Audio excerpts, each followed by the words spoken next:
chance to hear it, so let her tell it. People on the streets say Sabrina speaks. Tune into the show, she will let you know.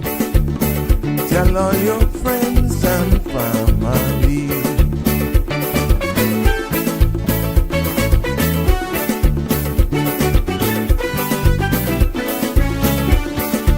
Real talk is no joke. You get the news straight up from grassroots and concerns. You can hear with some people gone. So tell all your friends to tune in to Good evening, Cayman. I'm Sabrina Turner, and welcome to Sabrina Speaks, your daily dose of clarity, truth, and community insights. Every weekday from 5 to 6:30 p.m., we're tackling the issues that affect you, from national headlines to grassroots concerns. Whether you're in traffic or winding down your day, this is your chance to hear it straight and speak your truth. So buckle up, Cayman. We're not holding back. This is the show. We gotta let you know. Now we got to go.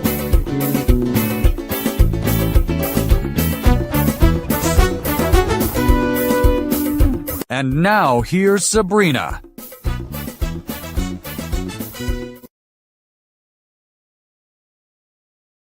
Welcome, one and all. We're live. I am here, live and direct, ready and excited for another episode of Sabrina Speaks right here. Good morning, good evening, and even good night to some of you who are staying up late. It's good to have you join me here again on this Tuesday afternoon here in the Cayman Islands. And like I said, maybe it's morning for some of you, night for some of you as well.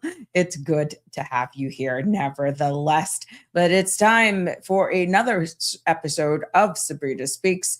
Yes, you know how we do it, because we're voices of the islands, conversations for the world, and the podcast where voices rise, stories unfold, and inspiration takes a center stage. I am Sabrina. We are broadcasting live from the beautiful Cayman Islands, and that happens every Monday to Friday from 5 until 7 p.m. Tonight, yes, we're talking open mic here today. That's what we will be doing. And it's that time of the year. You know, we're going to go over some headlines that we see are making news headlines. But the big thing about open mic is that it's up to you. You call in, you can give me your questions, whatever platform you're streaming us live on. By all means, put your comments live right below and we can bring it up. If there's a particular question you want to ask, I will do my best to try and answer it. Or mid-sentence, mid-topic, whatever it is, you know, we're all for it today. So yeah, it is the summer and we're not going to go so hard hitting, despite there being some persons reaching out to me, topical conversations based on what headlines we're seeing about the place. And if it's worth talking about in the sense where you find that it's important, of course, we're going to talk about it right here on Sabrina Speaks, because we continue to build the space, as we say it, one episode at a time. But please, please, please remember that the views expressed by callers, guests, and online commenters are their own and not those of Bridge Media Limited, its affiliates, the Sabrina Speaks Show, or the host. This program, my friends, is for general information only and not a substitute for legal, medical, financial, or professional advice. Now, all participants are reminded to speak responsibly and respectfully, and any content that is defamatory, discriminatory, unlawful, or harmful is strictly prohibited and will not be endorsed or tolerated. Now, your listener participation implies acceptance of this disclaimer, and I thank you all for joining me religiously every time we go live, and whether or not, even after we're live, you know, a lot of you jump on and you catch up on different episodes if there's a topic or a conversation that catches your attention. And I want you to know that we appreciate you. The number is 345-936-8255 to call in and join in on the live conversation. You can also WhatsApp me there as well, and I'd be more than happy to try and keep up with your comments, your questions, your addition and contributions to whatever discussion ensues here. Because it is open mic, we could switch from topics, change conversations. That's how it is, and that's what open mic is about, of course. But please continue to make sure you like, follow, and share the page with your friends, and so that you're always notified and that you're never, ever missing an episode of Sabrina Speaks. Yes, because we continue to build here one episode at a time. It's so funny when I hear you guys see me, voices of the islands, conversations for the world, and you're just actually just spitting it off. And now I'm hearing now as we continue to build this space one episode at a time. All I could do is laugh. I said, well, at least you're paying attention. That's so funny. And but it warms my heart because it tells me that you guys are actually, that my audience is not only hearing it, but they're, it's being stuck. So that's always funny, and it warms my heart, to be honest. And I appreciate all of you for sharing those lighthearted moments with me here. Now let's see what's going on with the weather here this evening. And we got our forecast, as I see my content creators in bloom are definitely blooming and coming through for me here today. Yep, I see you guys. Yeah, but let's see what's going on with our forecast for tonight and into tomorrow. That's compliments of our friends there at the Cayman Islands National Weather Service. The forecast for tonight and into tomorrow is calling, a synopsis is saying that residual moisture across the area can produce a few isolated showers during the next 24-hour period. Now, slight Saharan dust intrusion is in the forecast for overnight and into early Wednesday. In addition, gentle winds and slight seas are expected due to the slack pressure gradient. And as for that, tonight's forecast is calling for partly cloudy skies with a 30% chance of showers and slight haze. Temperatures will fall near the low 80s when winds will be east to northeast, 5 to 10 knots. Now, seas will be slight with wave heights of 1 to 3 feet. And the forecast for tomorrow is calling for partly cloudy skies with a 30% chance of showers. Temperatures will rise near the low to mid 90s with a heat index of 107 degrees. Now, winds will be east to northeast, 5 to 10 knots, and seas will be slight with wave heights of 1 to 3 feet. There will be a high tide this evening at 5:38, a low tide at 11:49 p.m., and another high is expected at 4:25 a.m. tomorrow, followed by a low tide at 11:15 a.m. Sun will set this evening at 7:04, and sun will rise tomorrow morning at 5:59 a.m. Now, the outlook is for an increase in chance of showers on Thursday as a low-level trough is forecasted to move westward into the vicinity.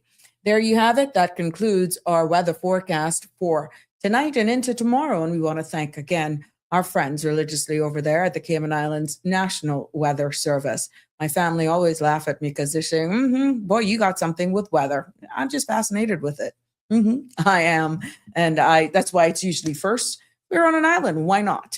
Why not? Why not? I know my boaters look for the tides. So we got a lot of guys, a lot of our listeners and persons who go out and make their living off the water. So why not? I know some people are playing Dora the Explorer right now in Little Cayman. Yeah, they're playing Dora the Explorer. They don't take the plane, they just go over by the boat. Have fun. Do it for me. Let's see what's making news headlines here on the Sabrina Speaks episode for this evening, as I see my commenters are coming in. Slowly but surely. That's okay. I love seeing you. I saw somebody that was MIA yesterday. Oh, it warms my heart when I see you comment. I was wondering, and I recognized it last night after we came off live. I said, I didn't see that individual comment yesterday, but I'll shout you out in a second. Let's get over the news segment of Sabrina Speaks, starting with local news for today out of the Cayman Islands.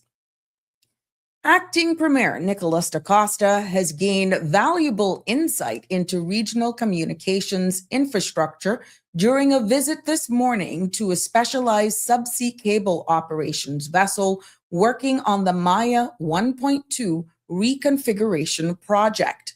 Now, the vessel supports maintenance of critical subsea cable systems, and Honorable da Costa met with teams responsible for the work. He says the visit reinforces government's commitment to safeguarding the systems that underpin URCO's regulatory mandate. Customs and Border Control is advising the public of a system disruption that is affecting import declaration processing, customer service payments, and all telephone lines. Now, importers with perishable shipments needing urgent clearance are asked to bring their physical documents directly to the cargo processing station on Owen Roberts Drive, where staff will assist. Now, CBC apologizes for any inconvenience and says a further update will be issued once services are fully restored. And in other local news, we see where Cabinet has approved a major two-part plan for the Ironwood Forest and the Linford-Pearson Highway, resolving a debate that has lingered for nearly 2 decades. The Ironwood Forest Crown land will move to public consultation for protected area designation, while the long-awaited highway extension along with the forest boundary has also been approved. Now, government says the decision protects one of Cayman's rarest ecosystems while delivering modern infrastructure, statutory road processes, and environmental permitting are now on their way. We will continue to follow that and definitely bring you up to speed as that continues to make its way here in local news. Other local news, we see where the Royal Cayman Islands Police Service is highlighting its commitment to professional development following the completion of an intensive critical incidents command training program. Now, supervisory and senior officers took part in scenario-based exercises designed to strengthen decision-making, coordination, and leadership during high-risk emergencies. Now, police officials says continuous training is essential in today's complex security environment and helps ensures officers are prepared to respond decisively to any critical incident. As we take and focus our attention now, we put attention to what regional news has made the Sabrina Speaks segment here for today. Egg farmers across Jamaica are reporting millions of dollars in losses as extreme heat continues to impact their operation.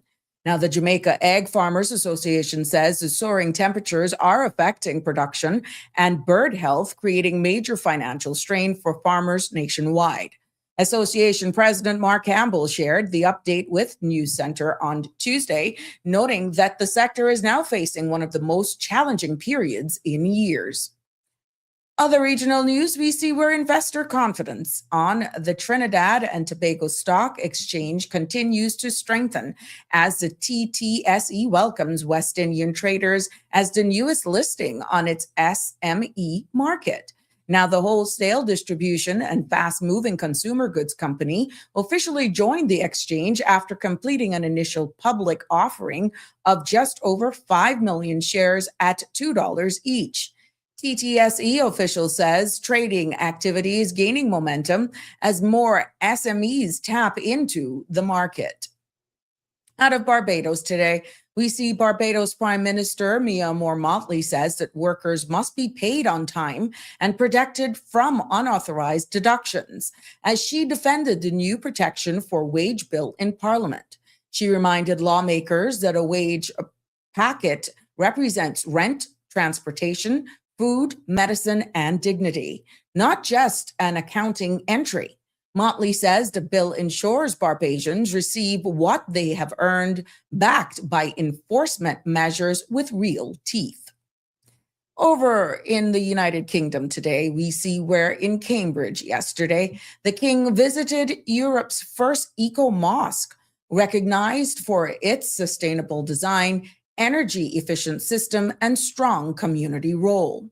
The mosque significantly reduces carbon emissions through renewable technology.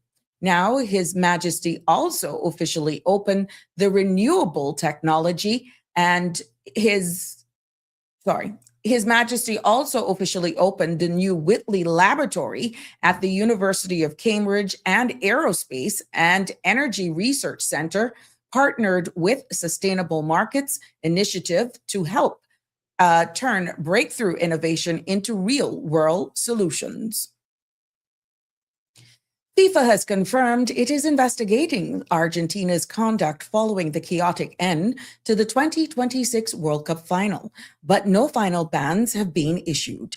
Now, several players are under review for their roles in the post-match confrontation and for displaying a political banner earlier in the tournament. Now, FIFA's disciplinary process is ongoing, and official says that their sanctions will be announced once the investigation is completed. And out of the US today, as we wrap up the news segment before going into our business market report for today, the US Treasury has issued a warning to hedge funds over the fast growing use of tax alpha strategies, according to reporting referenced by the Financial Times. Now, these complex loss harvesting techniques, pioneered by firms such as AQR and Quantino, aim to generate returns by monetizing tax losses, but advisor says that they could face heightened IRS scrutiny. Analysts warns that the strategies rely heavily on leverage and may trigger regulatory actions as authorities examine whether they comply with tax rules. Our business market closing for today, we see where regional and global markets are mixed today as investors track shifting oil prices, geopolitical tensions, and fresh corporate activity. In India, the Sensex slipped 58 points and the Nifty hovered near 24,200 amid cautious trading and softer crude prices.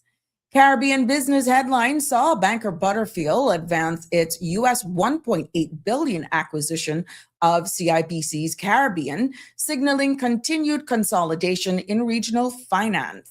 Now, Butterfield Bank announces the agreement to acquire control of CIBC's Caribbean in $1.8 billion transaction. And meanwhile, Asian markets rebound on strong chipmaker gains as global sentiment steadied despite ongoing Middle East risks. That includes and concludes, yes, the news and business closing markups for today right here on the Sabrina Speaks platform. Good evening to all of you. Welcome, welcome, welcome. Live from traffic. I see you, Brute you. How are you? Let's say before we just start making some trouble with my commenters, who I know you guys love this, I know it, But let's say happy birthday. Shout outs to all of those persons who are celebrating birthdays today. Yes, we always like to do this segment because any day above Earth is worth celebrating. And we wish you many, many more. And I'm hoping that hold on. I think the Honorable Premier is celebrating a birthday today. Did I see that somewhere? Well, if it is, shame on me, huh? Yeah, I'm gonna be honest. Hey, it is what it is. But if he is celebrating a birthday, happy birthday, Honorable Andre Ebanks. Wishing you many, many more. And for all of you who are sharing this birthday today, we do the same to you as well. Happy birthday from all of us here on the Sabrina Speaks family. Wishing you nothing but the best, not only today, but looking forward ahead for this new chapter and a new year as you embark. That's how we roll it here. For those even celebrating anniversaries, lots of love, bickering. That's what it's all about. Bickering gets you stronger. Aliano is specialist in that area. Yeah, I dragging him into this, all up in his business, just like that. But you know what? Well wishes go out to all of you celebrating life, anniversaries, birthdays. Happy birthday to all of you. Happy anniversary and happy milestone celebrations as well. And we know all of those persons who are mourning the loss of a loved one. Our thoughts and prayers go out to you as you navigate this challenging time. Of course, we're not going to forget you guys. Would never. Let's see what's happening in the community. Oh, yes. I saw where the police are reminding the public in Little Cayman to take caution if they encounter any suspicious package or unusual items washed ashore. Now, officer says that these items should not be touched. They shouldn't be moved. They shouldn't be opened under any circumstances. And anyone, this is the Royal Cayman Islands Police is putting out this public advisory, anyone who finds something concerning should keep a safe distance, note the location, and call the police immediately. So residents are also asked to calmly guide others away until officers arrive. Now, reports can be made through 911 or your nearest police station. So I know this has come in like, well, I know one thing. If I walking along the shoreline and I see anything floating up, I gotta look around and bend down and yada, yada, yada. You can hear nothing. Hello?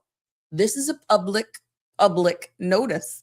And the police are saying, if it is not yours and you're seeing something wash up along these shores, what little K-Man is doing one out there, please don't touch it because you don't know who's watching. What a mess if when you bend down and pick that up, plow. But you'll know what you were doing then.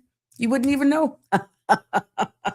Oh my gosh, but this is serious. So I'm hoping that, you could have this conversation around a Luda board, a domino table at family gatherings. What would you do if you are walking along and you see a package? And especially if, let's say, it's compromised and you can see it looks like some currency and not necessarily anything. Yeah.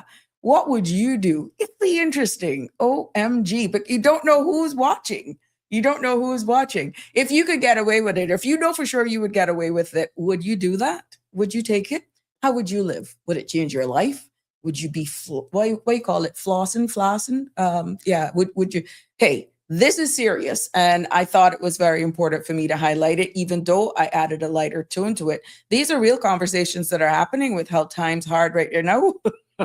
It is what it is. So all fun and jokes aside, this is a public service announcement that was especially for people in Little Cayman to take caution if you encounter any suspicious package or unusual items washed ashore, because they're saying don't touch them, don't remove them, don't open them under any circumstances is what you're being advised to. But like, it is open mic today. So if that is resonating with you and you got your comment or call in, what would you do? It's an honest question.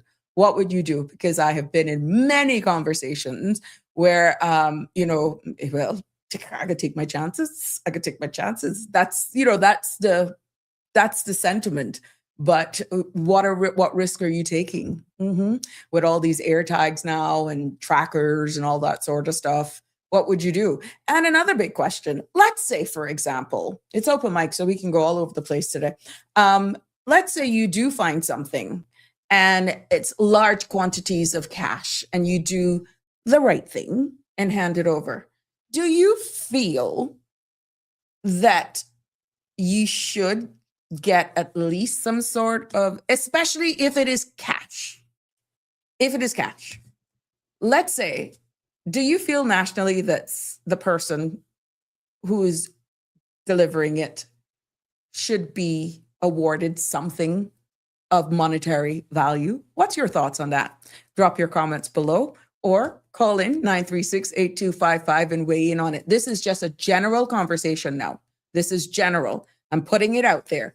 Do you feel, because there have been some allegations that things have actually washed up and they have just bloop. And sometimes when you think it is a substance of vegetative matter or something that looks like Johnson's baby powder, that it's not that. It is actually sometimes foreign currency. These are just stories. I don't have any proof. But when you hear people talking like this and from other jurisdiction, what would you do? Interesting. Welcome. Yeah, so that is that. And I'm seeing you guys come in here. But yeah, it is interesting how you would handle that. North Carolina is in the house. Good evening, Marshall. How are you? What would you do if you found something wash up? Would you look around? Would you kick it? Would you do, hey, you have to tell me what you would do. But truly, it's interesting. Andrew, how are you? Good evening. You were MIA on me yesterday. I didn't see you comment, not to say that you weren't there, but I trust I said he must be either gone away or I hope he's okay. But it's good to have you. It's amazing mentally how I know, and when I see people are missing from commenting, how it just, I'm like, I didn't see Andrew yesterday, but good evening. It's good to have you commenting and letting me know you're here today. Miss Barbara G, good evening to you as well. I see some WhatsApp questions are coming in. That's fine. I will get to you in a second. And Connie Bonnie is here as well. Bonanunas is her other name. Yes, good evening to you, content creator in Bloom. Liano is saying good evening. I was troubling you. He said he's live from traffic. Oh, thank you for having or listening to us. Annie is here as well. Good evening, Sabrina. She's saying good evening to you. You're confirming, Aliana, that it's hot. Well, my love, tomorrow is going to be forecasted of a heat index of 107 degrees. So all I can tell all of you people that are out there to just hydrate yourself as best as you can, because and look, we're just in July. We're not even at the peak. And because of this El Nino that we're going through, you see, and I did an entire segment on this cooling thing that's steering currents and control the rain and the dry areas. Remember that episode? I wonder if a lot of you are really putting it into perspective of what that episode was about, because it's living out. It is definitely proving itself. And I'm so happy with the research that I did on that. And it's coming to fruition. And we are in that really, really blue zone where we are in a dry area. I'm chuckling because I'm seeing some WhatsApps coming in.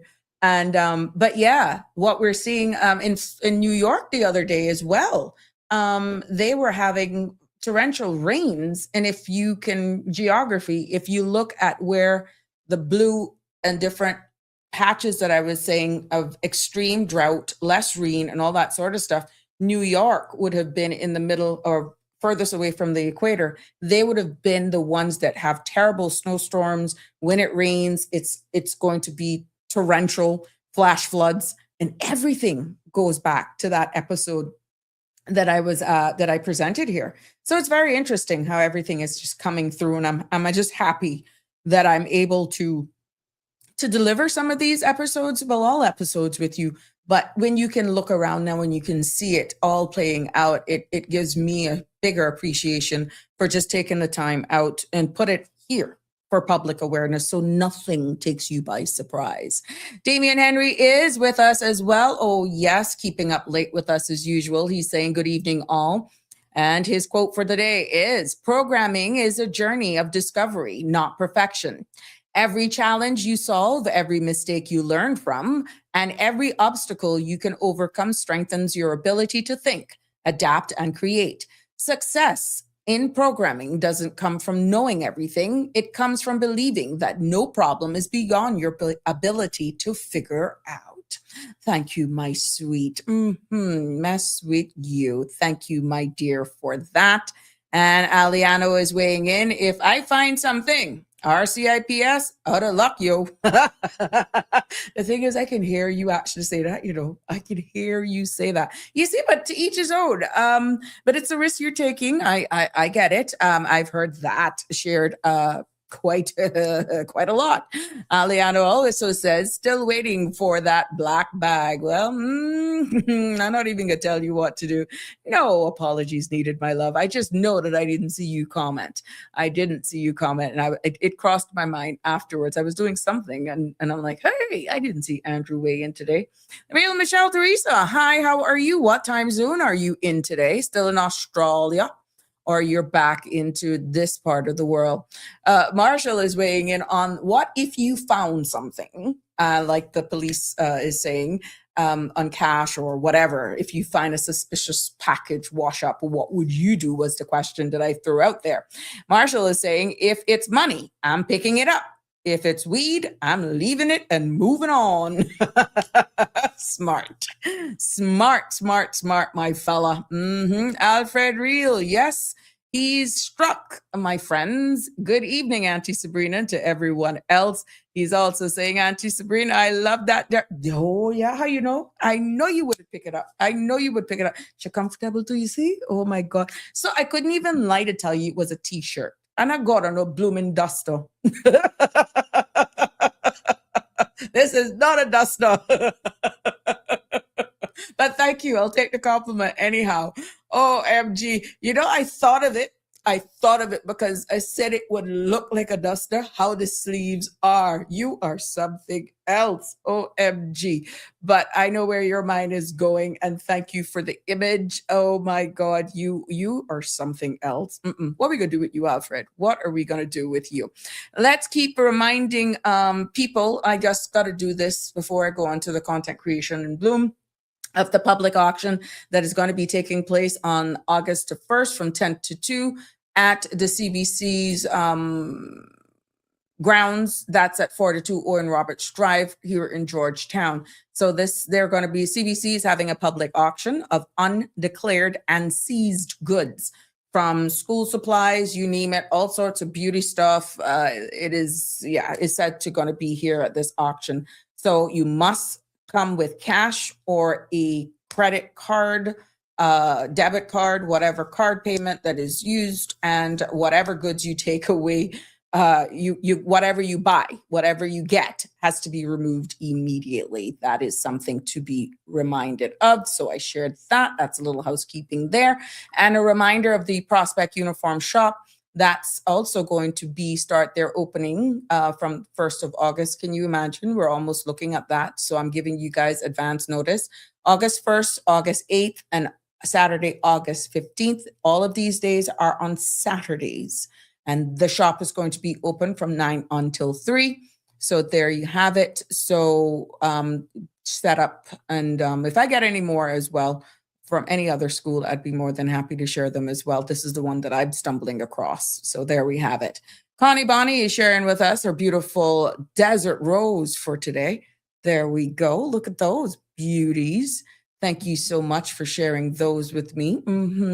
Our content creators in Bloom and bad boy Alfred, what he's sharing with us, fajitas today. This is what he's sharing with us today. That's his orchids of the day, his fajitas.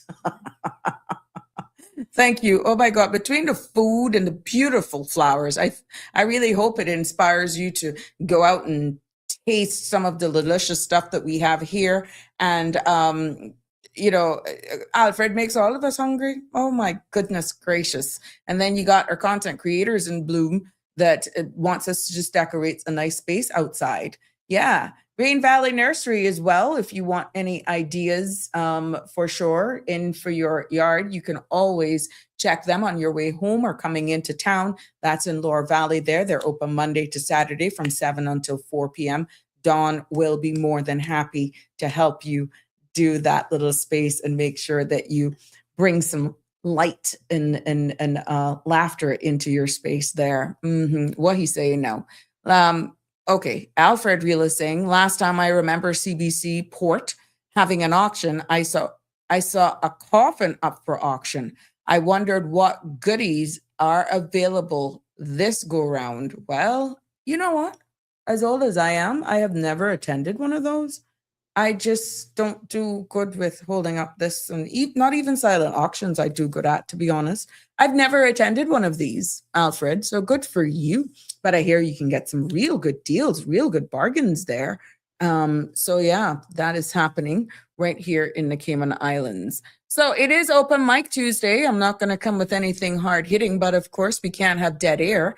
345-936-8255. The number is there for you to call should you want to weigh in. I did get a question in regards to this development here. Hold on, let me pull this up for you. Where Cabinet approved this plan for the Ironwood Forest on Linford Pearson Highway. Just let me get this for you.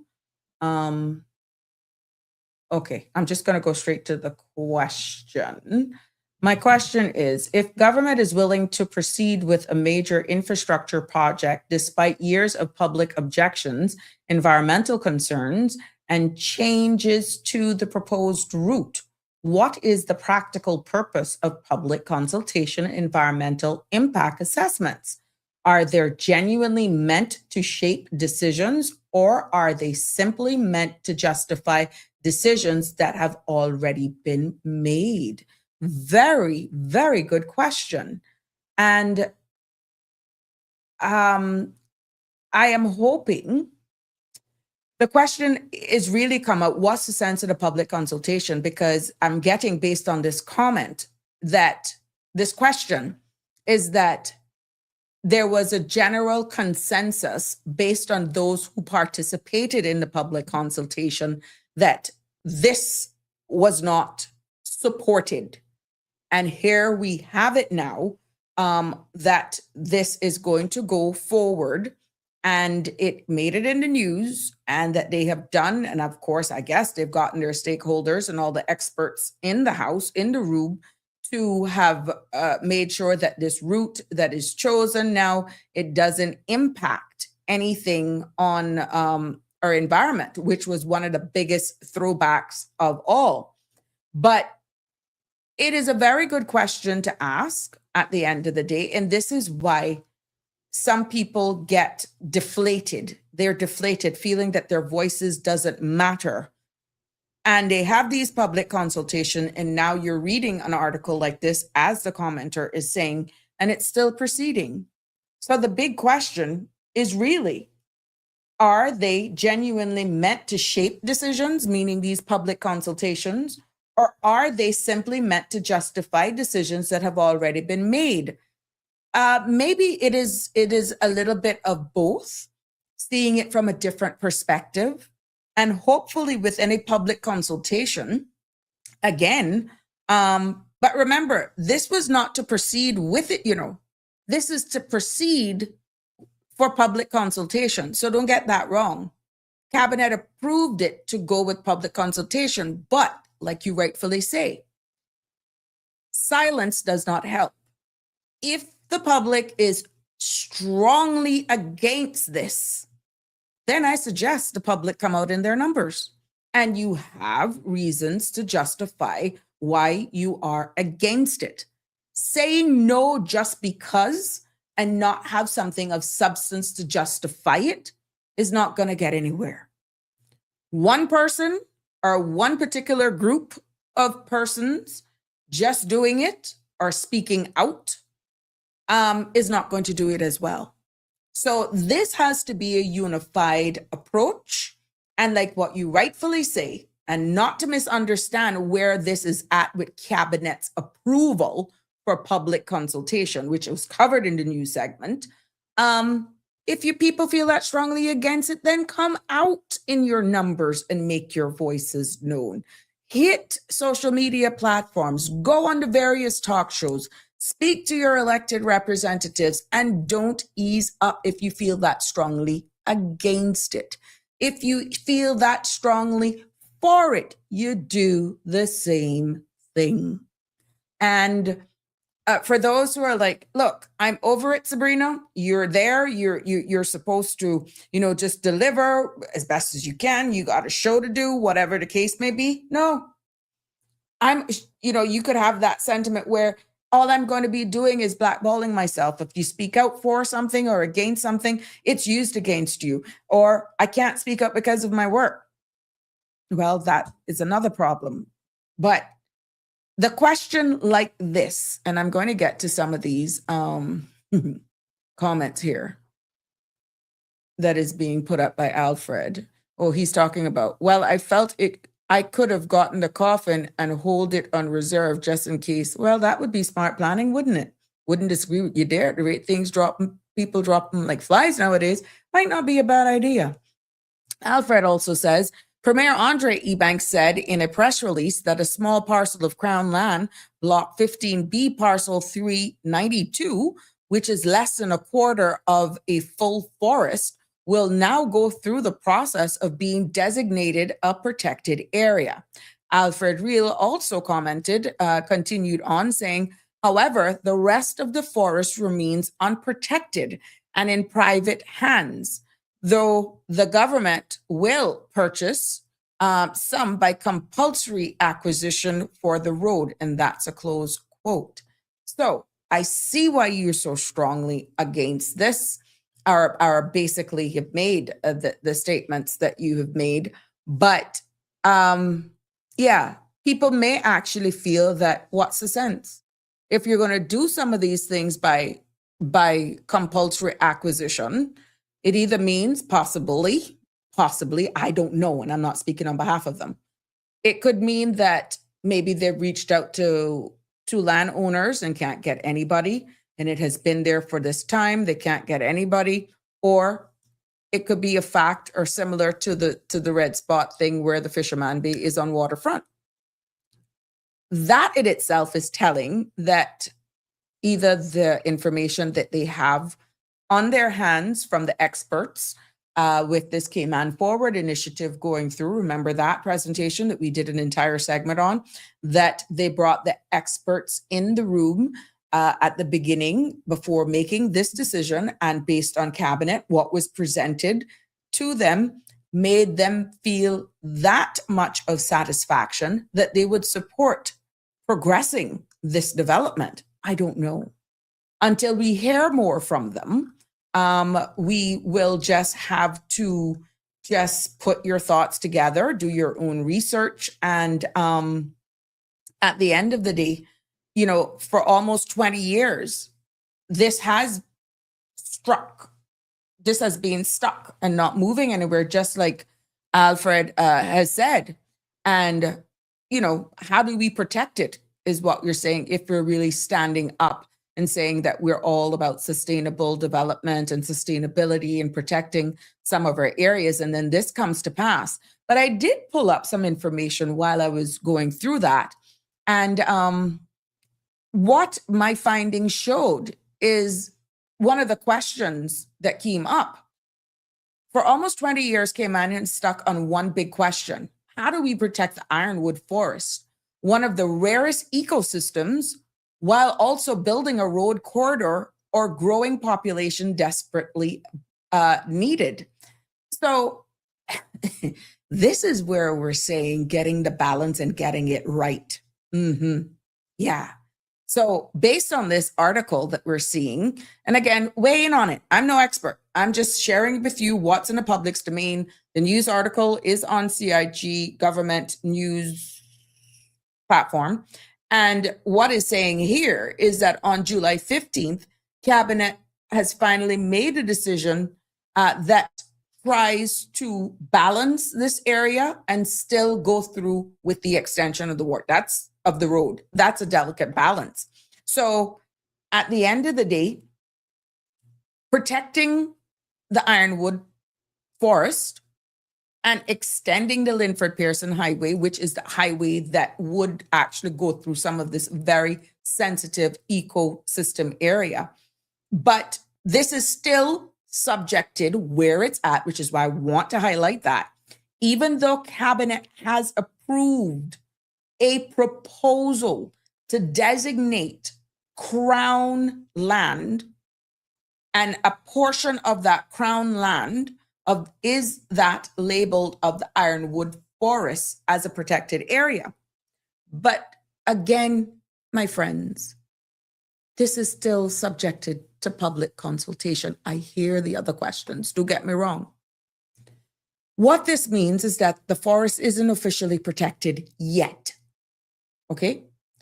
The public will get a chance to comment on it. And if you feel that strongly, I suggest y'all get out in your numbers starting from now, because this is public knowledge, okay? After consultation, the National Conservation Council in itself will send a final proposal back to Cabinet. This is after the consultation. And once Cabinet then signs off, the designation of the protected area then becomes official, and that's going to be done by way of a gazette. So right now, the forest part isn't officially protected yet. That's one key takeaway. But the public still has a right to weigh in on it. Now, what do we want to do? We're hearing people saying we cannot hold any more cars. Just get a better public transport system in place and stop building more roads. Stop, that's where it's going now. This extension of the Linford Pearson Highway obviously is still needed as it ties into the going east as we continue to see our population grow.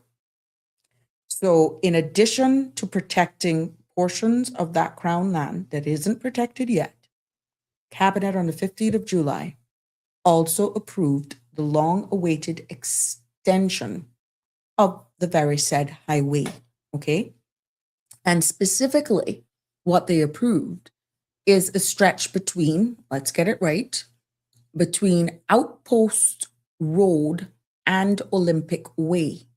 That is where, and that's running pretty much along the forest boundary. I'm quite sure in the coming days, we will have more dialogue on this, more presentations on it as well. I'm hoping it is in the middle of summer, but still, this is happening in real time. It's already done, but it is at a stage where your feedback is critical. And this extension is part of, remember now, the Olympic Way corridor that is improving access to Walker's Road, UCCI, John Ray High School, and also the surrounding neighborhoods. But it is important that no physical construction is what is being stated. No constructions will be done until a full environmental permits are issued. Mitigation measures are also have to be approved, and management plans are in place as well. And survey and also investigation work are already on the way, but still there's an opportunity for you to weigh in and get your feedback. Alfred Reed is saying, my central question is how much environmental impact is acceptable to solve a pressing public problem, and who gets to decide where the line is drawn? It's a combination of both. The people and the elected arm, which you've elected them to represent and make the best decisions. And this is why this caveat is in here before national and sensitive topics like stuff like this, that they do have public consultation. But deep down into where you're going, Alfred, I'm not skirting around it. Trust me. You're saying, what's the sense? Because it seems as though certain things that are already put in place means it doesn't matter what feedback you give.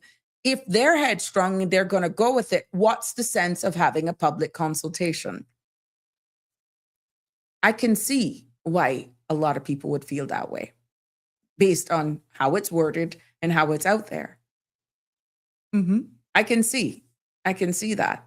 So, but if it is in the law that it has to be done, then that's where the accountability part comes in to say, okay, yes, it's in law, but you're not being accountable because, yeah, the law says you have to do this, you have to do that, you have to do 20 days this, you have to gazette that.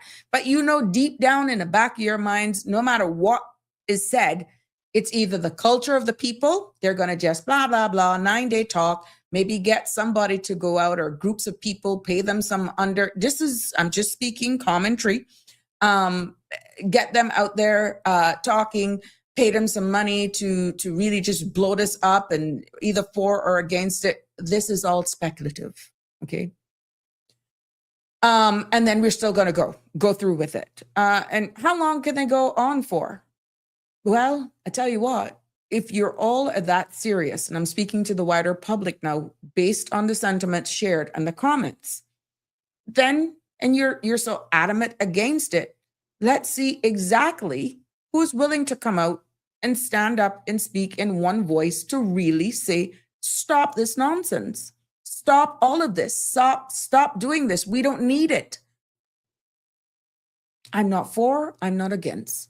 I love this space because I need to hear your feedback. This could be part of the public consultation as well. And this is just stemmed off of the press release. And from that, I did a little bit digging and, based on the article, Live Happy is weighing in and saying, the forest is amazing. I've been in there myself. There's a huge cave inside. And did you know the parking lot of the sports complex is actually a massive cave too? Really? No, I didn't know, Live Happy. Had no clue. You see why you don't know. You don't know. So here we go. You need persons who know the area and who can speak out about it for or against, or be a little bit more clear with the footprint. I don't know. I'm just sharing with you based on the questions and the comments that are coming up. It is open mic.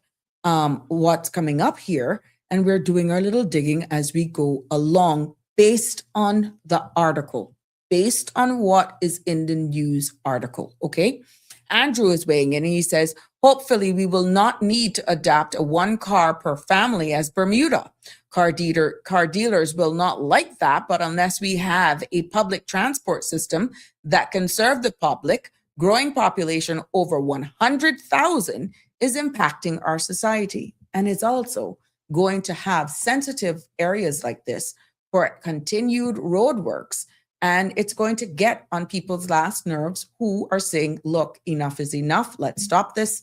And, you have the government who is obviously comfortable based on the information that has been presented to them, that they're making these decisions from an informed perspective and why they have given it the green light, but subject to public consultation being concluded and the various government departments getting and collecting that information and reporting back to them.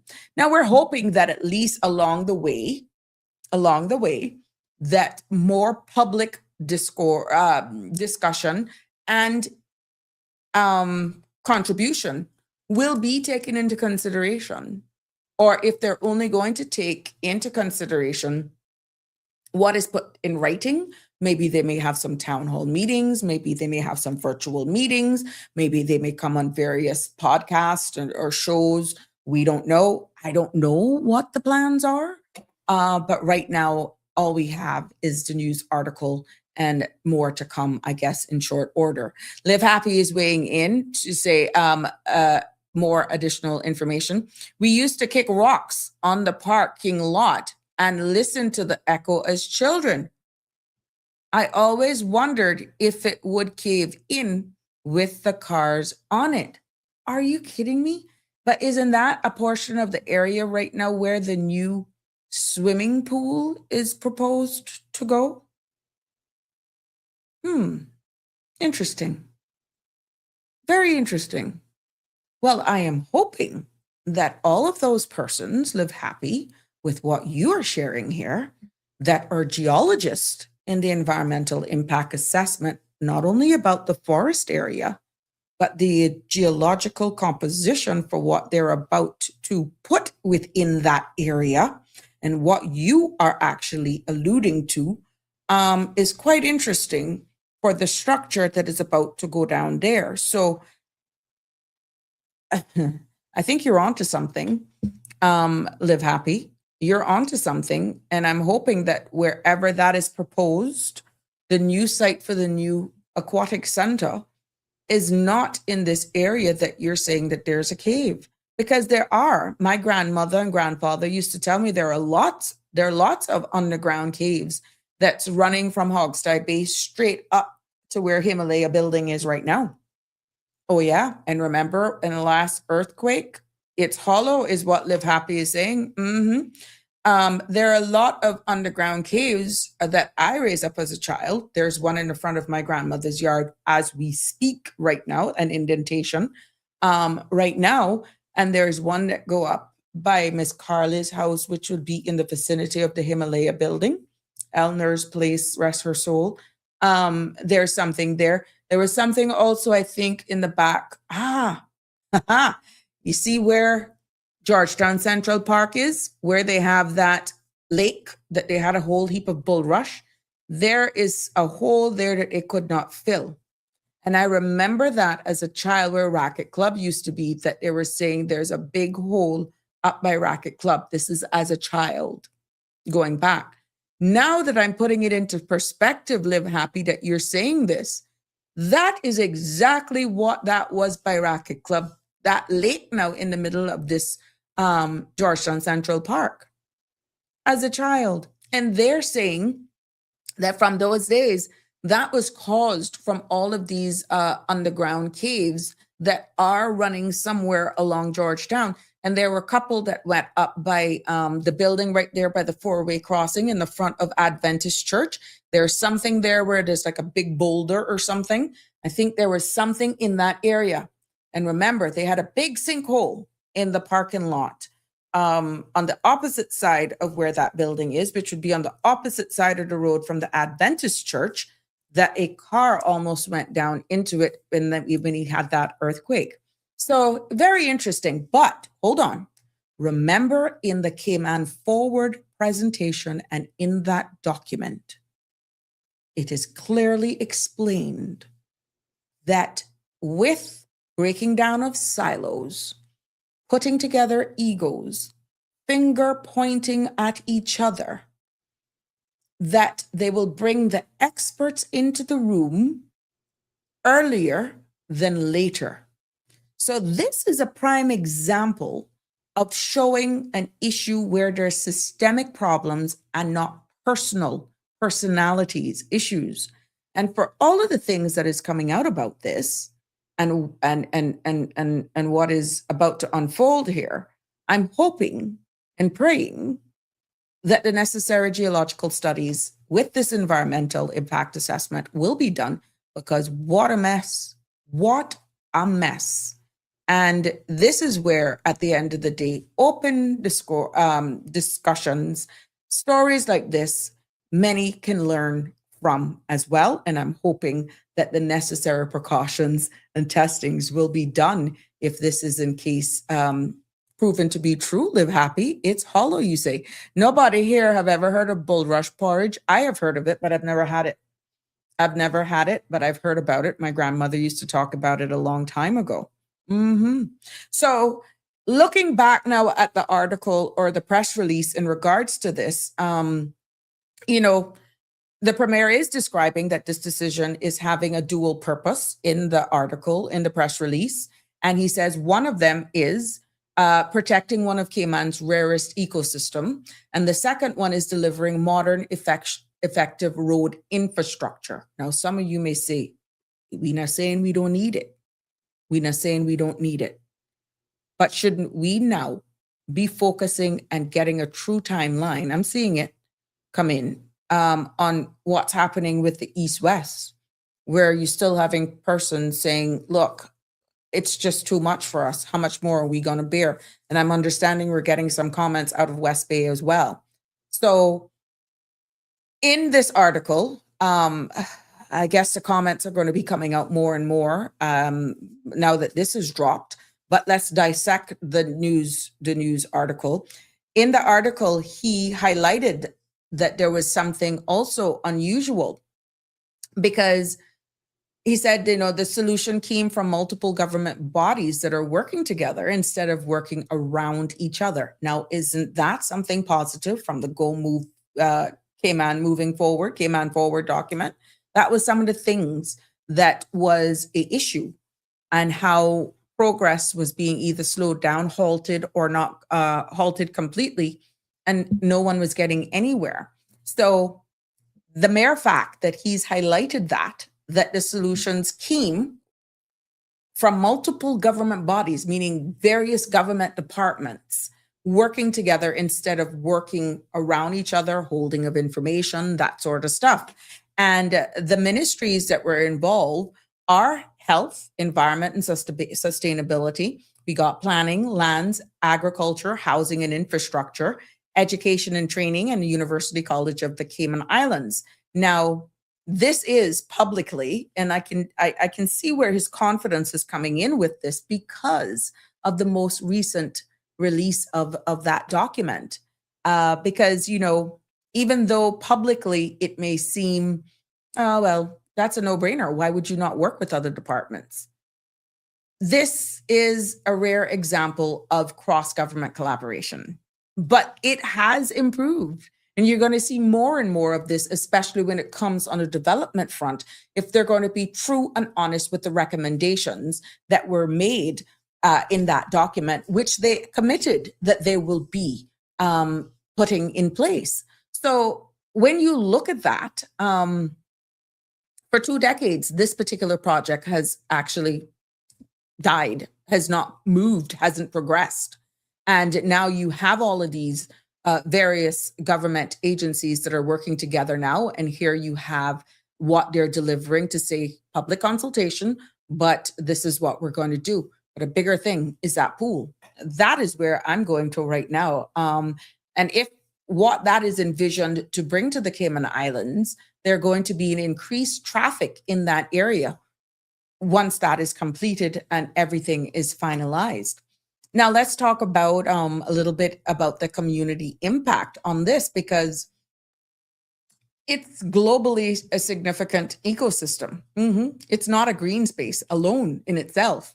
So it's going to be interesting how this plays out. And from what we're saying, and based on other information that was pulled up, the old George giant bromlade, yes, it contains the old George giant bromlade. And that is almost the entire Caymanian population that lives here.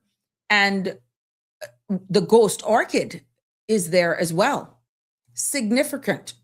This is rare. And they're saying that the world's pretty much ghost orchid is in this area, somewhere in there. And there also have been discovered endangered plants that are found nowhere else on earth that is there. And now you can understand why people were just lashing out about this for so long. I can remember being in school. Being in school, or these were the early days, not as loud, but in my young adult years, and was hearing about it. And so this is something that has been going on for a while. Well, you heard it's been stalled for 20 years. Yeah, 20 years.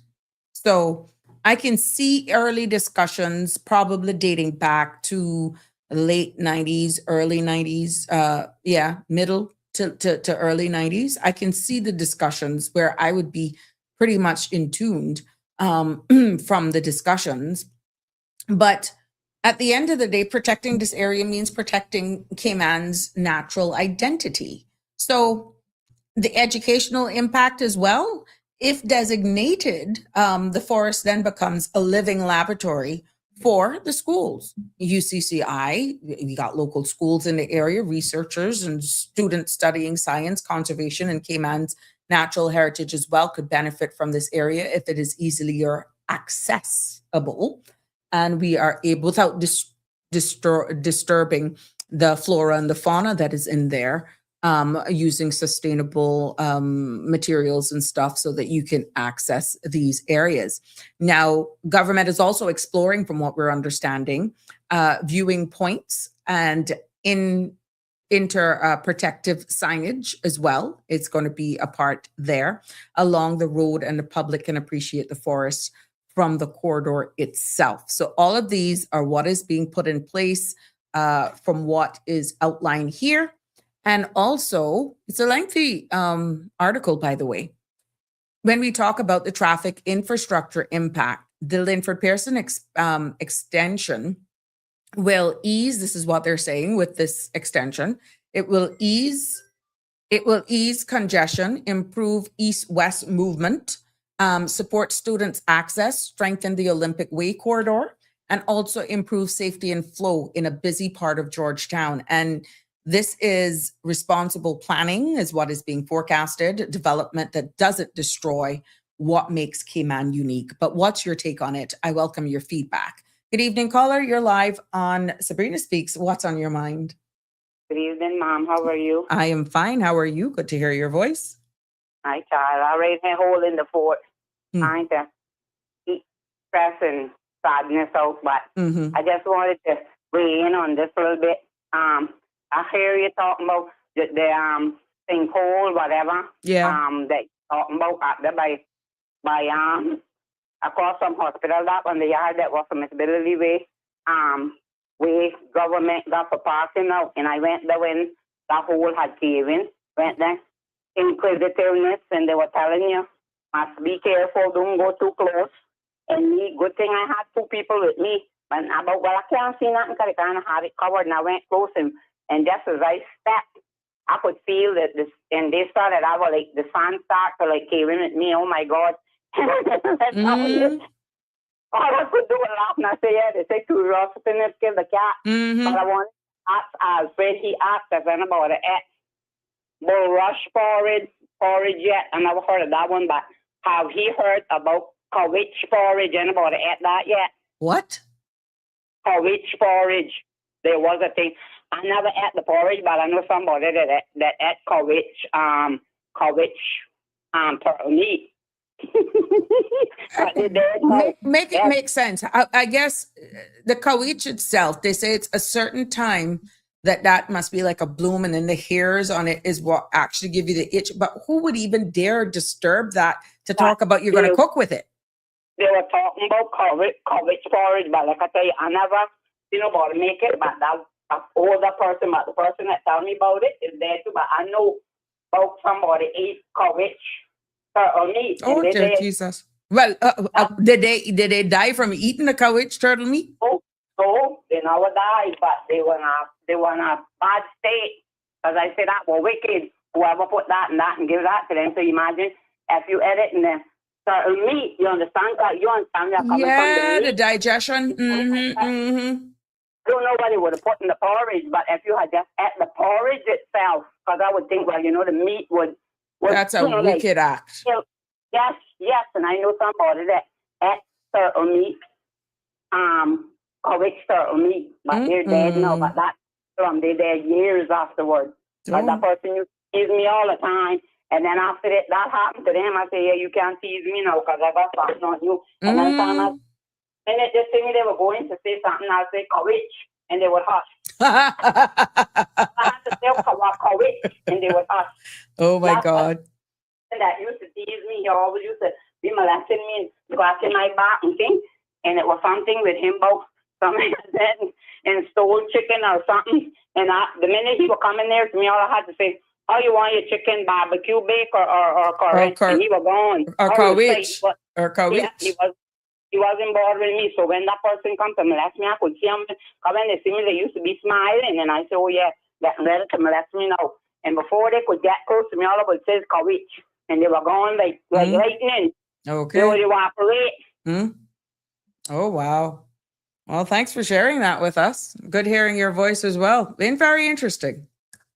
Yes, Mom. I like All that right. before. Good for you. Praying for the best and hoping for the worst. That's all we can do now. I think not for the Sabrina. Aye. So much stuff. Okay. I don't know. Just take one day at a time, my love. One day at a I don't time. know what the outcome, but like I say, all we can do is pray for the best, leave it to God, and expect for the worst. I don't know. It's not. It's a bad. That's right. I can't do nothing at all. If I had a little magic wand, that would work, but I control. I can't do nothing, but it's not good. It's very sad. Okay. One day at a time, my sweet. All right. Take care. Yes, Mom. All right. Yeah. All right. Live Happy is commenting and saying, inside the Ironwood Forest, there's an ancient earthquake crack wide enough to climb down into with a huge tree growing straight out of it. And yes, Live Happy is confirming that they saw the ghost orchids and telling me, Sabrina, it's incredible. Oh, wow. I've never been. I've only heard about it. What you're actually describing is amazing. Andrew is saying trees and plants are essential to our healthy ecosystem. Hey, Miss Dorothy, how you doing? Good evening to you as well. Good to see you joining us, jumping on the live. And Live Happy also saying, note that UCCI took a smidgen of the Ironwood Forest already. Yeah, it looks as though that layout. Let me see if I can find the footprint here. This is the one that is shared. Where is it? There we go. I don't know how good you all can make this out, but I'm quite sure this. See the UCC campus there? Look at that. See the UCC campus, and what is in the red is this 15B 392, which consists of 10.3 acres. Now, what is in the black area? All that is in the black, all right? That is the forest extent. So there you have all that is on the inside of the black area is the Ironwood Forest. And what is on the inside of the red is Crown Parcel. And that in itself consists of 10.3 acres based on what this image is showing. So this is a little fact check that I did. I pulled this up. the Ironwood Forest, it's 54 acres, the largest remaining piece of Georgetown ancient forests is what it pulled up. And it holds, as Live Happy is saying, plants that's found nowhere else on the planet. And it contains almost the entire Cayman population of old George giant bromblade. And it holds a significant share of, again, the ghost orchids, the world's ghost orchids. The protected area proposal of 15B 329 is the crown land portion that will serve as the living laboratory for education and research. Now, when you look at the road corridor, because I pulled it up, it says of 20-year timeline. This goes back as far as 2008. It says it back in 2008, a road through the middle of the forest faced strong public opposition. And then the project itself, again, stalled as we have it here for 20 years. Here in 2026, it is resurfaced and the government has agreed to reroute the road along the forest northern edge. I can't tell you where that is from this, but I'm quite sure you would be able. North is up here somewhere. To the top of the screen. Anyhow, it's saying from the northern edge. And this reroute alignment is now the approved extension that is projected area for protected area. Our boundaries are designed to complement, not delay the road. So the NRA has begun their surveys and investigations with CUC and the Department of Environment. So this is what we see here. Hoping you can make it out, but the 15B 329 is the one that will be preserved for protected area that covers that land. So that is the one that will be used as a science lab. So for those of you who are familiar with this area view, you can see the UCC campus, the housing development there, and all of that in that area there. And that is the Ironwood Forest and how far it stretches back. So yeah, it is quite interesting. And I would want to see more on this, and I'm excited to hear more as well, because people just look at this as bush. And if you don't do your research and go back in time, then guess what? You don't know exactly why those people 20 years ago was standing back. But here we are now in 2026 with more updated information, see the demand for putting in of roads. How can we go close proximity to this and still get a balance is where inviting the experts in the room and their trusted recommendations. But this is why your feedback is important. This is why your feedback is so critical. We see where Celia Soler 2666, back in the day, the old folks used to use it to cure intestinal worm. Kawich? Oh, wow. For true. Never heard of that one before. Oh, my goodness. But to cook turtle meat with it? Oh, Lord. Yeah. So there we have it. You know, at the end of the day, we will hear more, I'm quite sure, from our government leaders and officials, because this is of national importance, and I'm quite sure it's going to be very topical, and we can just wait. So right now for the road, NRA continues to survey and do their necessary investigation, and there is going to be a financial impact on this, because we do have the Minister of Finance Minister, who is featured in one of the pictures that we showcased here today. I guess this is when they were out doing their site tours. You can see who's in this. And I mean, it would be smart as one unified government, right? That there must be a financial impact on this. But the Ministry of Finance says that the decision is not expected to materially affect government's financial forecast for 2026.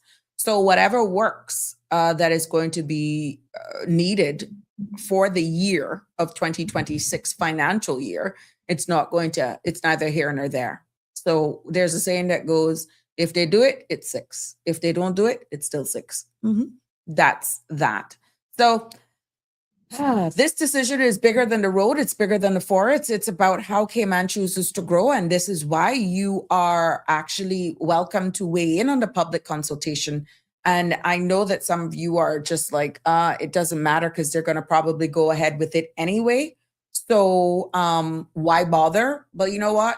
Just keep at it. If you feel that strongly for or against this progress, with all of the new development, with all of the better communication, with various government departments right now working closer together, they're getting their systems, a systematic way of approaching things improved, then I'm hoping that this will be the perfect example to prove that, okay, look, we're turning a new page, we're dealing with things differently, and better communication, more public discourse, discussion, and taking public feedback for where nationally we want to go. But where do you stand on how we're going to deal with the road and the infrastructure at the end of the day?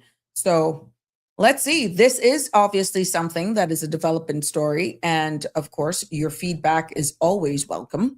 And I know a lot of you are saying it doesn't make any sense whether or not we weigh in on this. If their mind is made up, their mind is made up. What's the sense?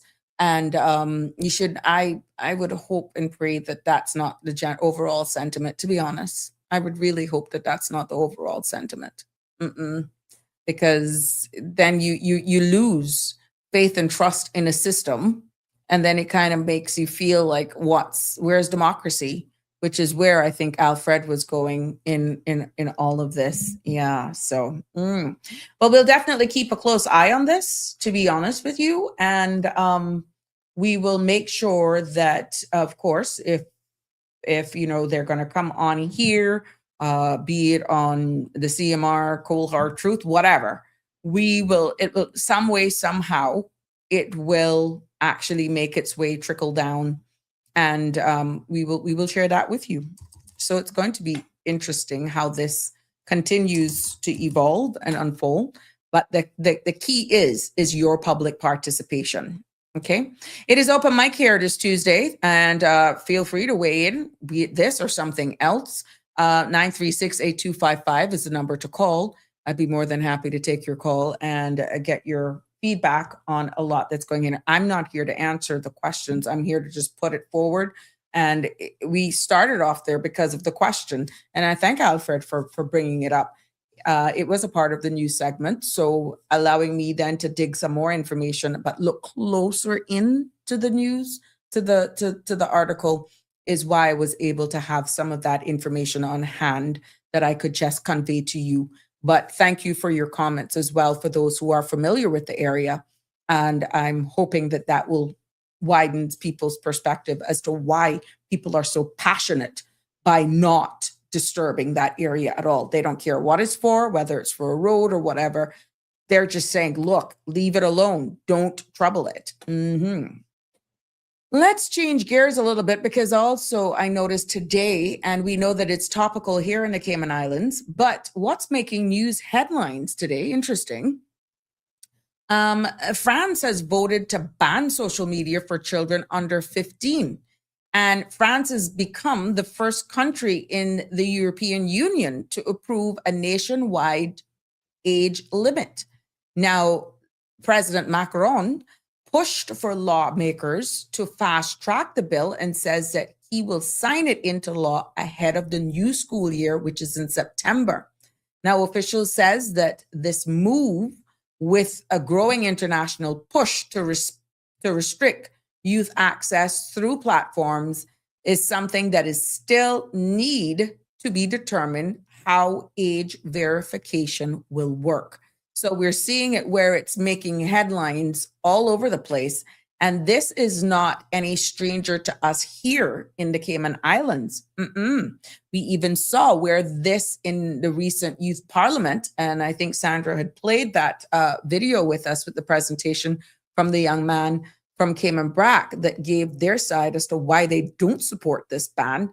Very hard-hitting research, lots of time that has went into it. And I was actually at an appointment the other day, and a young adult questioned me and asked me whether or not this was going to come to fruition. And I was a bit intrigued, excited, out of nowhere. They asked me about this, and I would be like, and there were others in close proximity that heard the question, says, you think they're not listening? I said, I know they are. They're underestimated. And this is why we need to listen to our youths. If we're saying we're doing what we're doing now to create a better future or to set pathways, foundation for our future men and women, then at this stage of the game, with the power of social media, with the access to all of this stuff, which is a little ironic that we're trying to ban them, they are more up to speed than a lot of us I can only call myself 52. I don't consider myself old.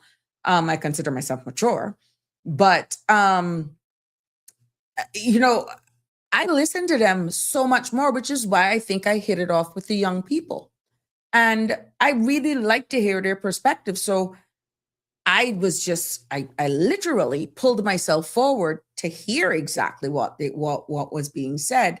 And I had to then slowly but surely break it down to say, look, this is where it's at right now in the House of Parliament, but where they're thinking not being assured of the process, I had to break it down and explain where we are here. But here we are. And these children, these young adults, they are on social media, and something like this is going to be trending, and they will probably have the discussion, well, despite what was said in our youth parliament, see, look, they're probably going to use this France model, and they made it into law. Look, at the end of the day, we are independent from, I'm not telling you that the policy advisors and those individuals who are doing the research behind this does not use other models from other jurisdictions. We even see where the United Kingdom themselves were trying to do some restrictions. But in the young man's presentation, he clearly stated, and he pointed out some facts, that the very same thing that they used to do their homework and age verification is something that how are you going to do that? Bottom line, the takeaway was there's a lot more research that has to go behind this, even if it is somewhat tailored, tempered, restricted to a degree, that it is not as quick as, oh, you banned. Because I have heard some very mature, I would even say responsible parents will be like, well, how are they going to do their research? How are you going to do it? Well, I'll just make them go on and use my profile. And this is why, my friends, there's a segment that talks about public education, parental responsibility as well. And you have to look at it full circle and not just a outright ban. Okay. So where our laws stands today, right now here at home, the Cayman Islands has absolutely no law banning social media for children under the age of 16, straight up. Yeah. We are strictly relying on child protection laws, cyberbullying and harassment laws, and data protection rules. But none of these laws that we are actually relying on sets a clear age limit at this time. And what happens is that we're seeing here in the Cayman Islands that most platforms use 13 as the minimum age, but children can bypass that very easily. I don't want you to miss the big and the good and the positiveness out of what is trying to be achieved, not only here in the Cayman Islands, but we can see where France is doing this, but the bigger picture of what they're trying to do. So I don't want people just running off, or the young adults hearing this and saying they're crazy, they're out of touch. What are they understanding? We're in a digital era. Trust me, we know what era we're in. I have a 1-year-old and a 8-month-old niece and nephew.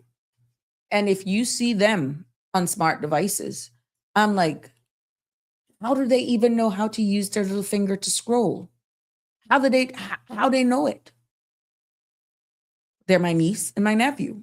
It's like these kids are being born, but what are they exposed to at such an early age is what they're trying to curb. There's just certain things, I'm going to be honest, that you're being exposed to in this big world of the internet that is really need to be reined in. And the cyberbullying side of things, the different challenges and stuff. Look at how much young persons have lost their lives and different challenges and stuff. Now, to say that it may not be the solution for all of the troubles and ailments and issues that's happening in the world, no. But at least we are doing the responsible thing, identifying that some of the things that our young adults are exposed to at too much of an early age is having a mental impact. I'm quite sure you can look at it from both sides of the spectrum, the pros and cons. And I'm quite sure that you will find the seriousness of the disadvantages based on what they're exposed to too early will outweighs the advantages. So the question really then becomes here, looking back at home, are we comfortable with letting global tech companies decide what's appropriate for our Caymanian children? Yeah. Or do we really want something stronger, something local, something rooted in our values?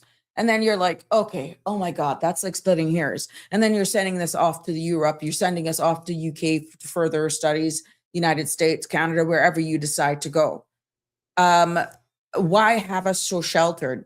These are all very important questions, but sometimes just exposing is the general discussion a little bit too early is what's the problem.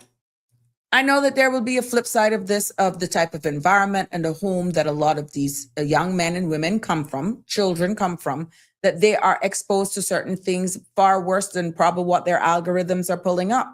Well, then you know what? That's a bigger problem. Then maybe MASH may need to get involved, because you've heard some of the complaints that are coming out of the schools, and we're seeing some of the things.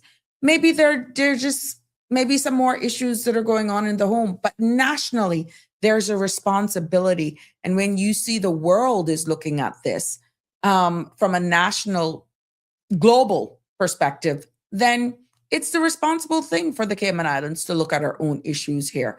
My take would be include the young people more.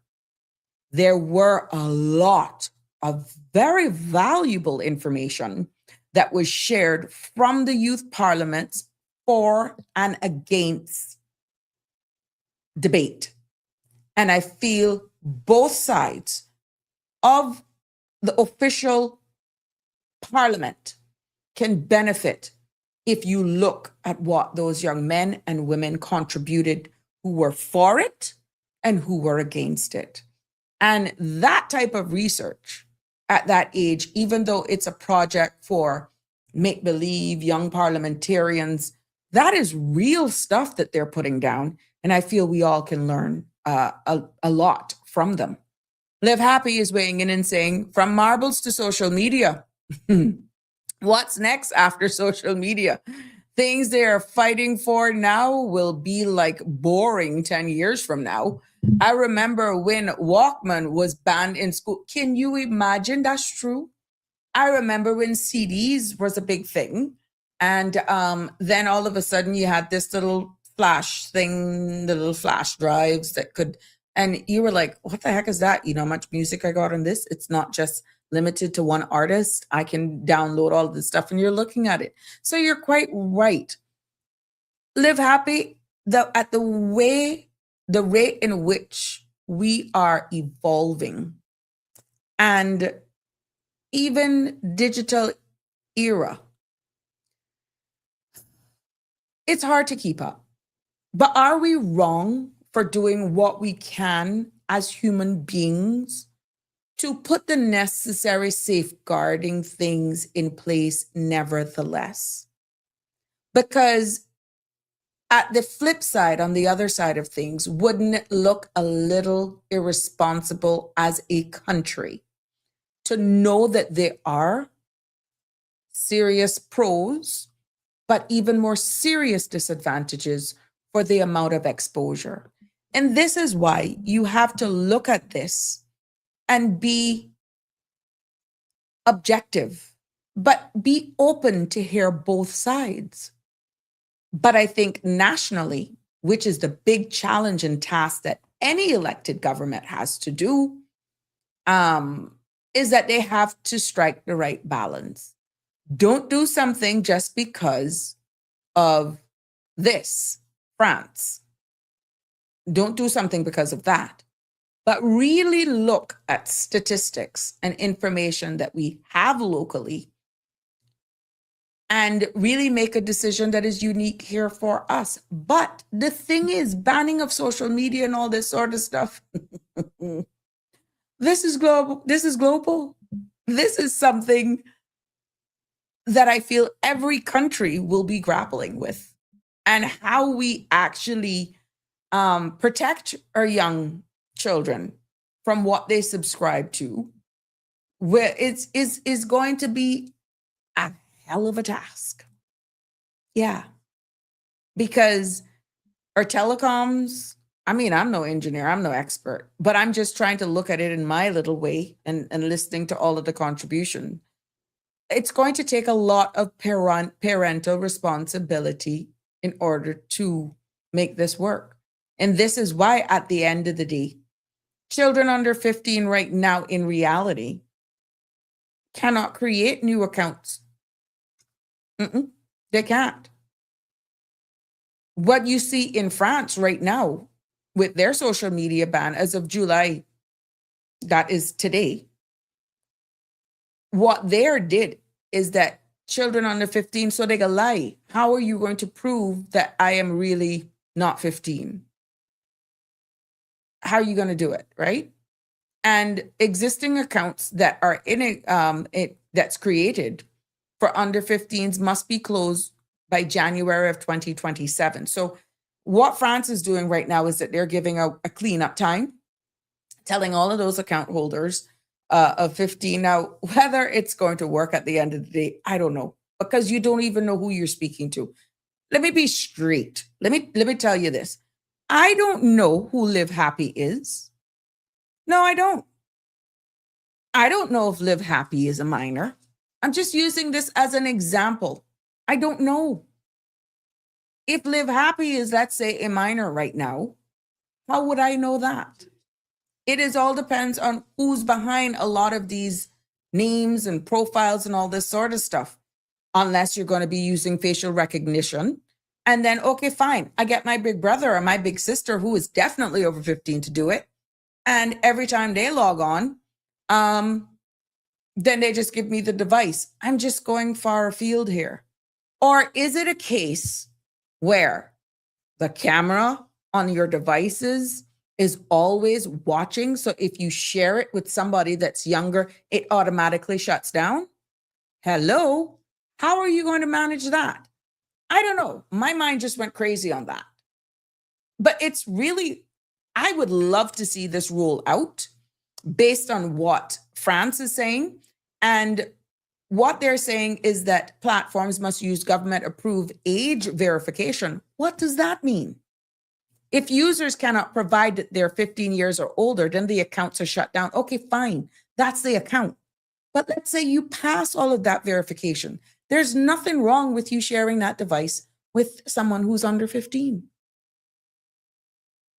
So also, what is coming out from France is that they said that they've made this move after national health agencies have reported a rise in teen depression, increased body image pressure, harmful algorithmic content, and addictive screen time patterns.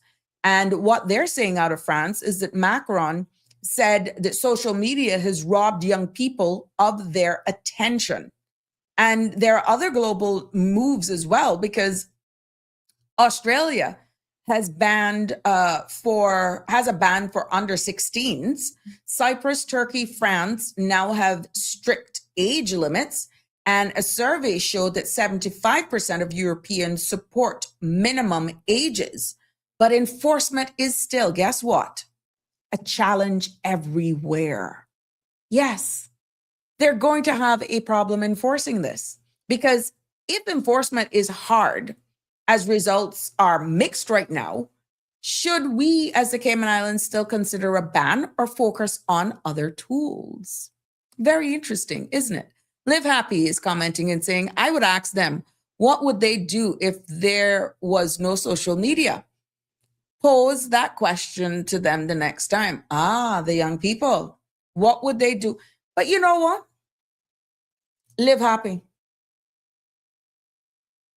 Some children would not know what life is like in the Cayman Islands without a Camana Bay.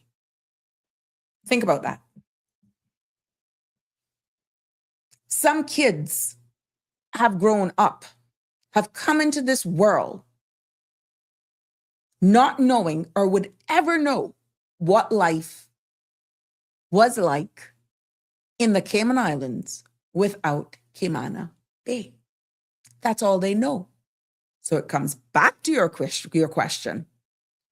I would ask them, what would they do if there was no social media? If they have born into an area where that's all they know, that's like me trying to convince somebody about someplace in Georgetown and they have never left nor side. That would be like me and them having a debate over the capital of the Cayman Islands, Georgetown, and going at it hard. But they have never left nor side. How do you have that or ask that general question to kids who have only born and raised up in an era where they have social media, where they only know nightlife, going to Camana Bay? You can't have that debate because they don't know. They can't relate. They can research it, but they would not be able, and I'm timelining myself. I know what life was like at a young age without a Camana Bay. I know what life is like without access to internet, social media, and all that sort of stuff. And I was speaking to a friend earlier on today. You know, I consider myself, and maybe you too, Live Happy, as the last of the hybrids. How I came up with that. As a child born in 1974, I had to think about that. Ooh, when you do that thing now, when you're doing your age on thing, it seems like it never ends. Anyhow, I digressed for a sec. As somebody being born in 1974, look at where this is now. We went to school. They were just introducing class in 1990. They were just introducing computer studies. You had to be in set 1 or set 2.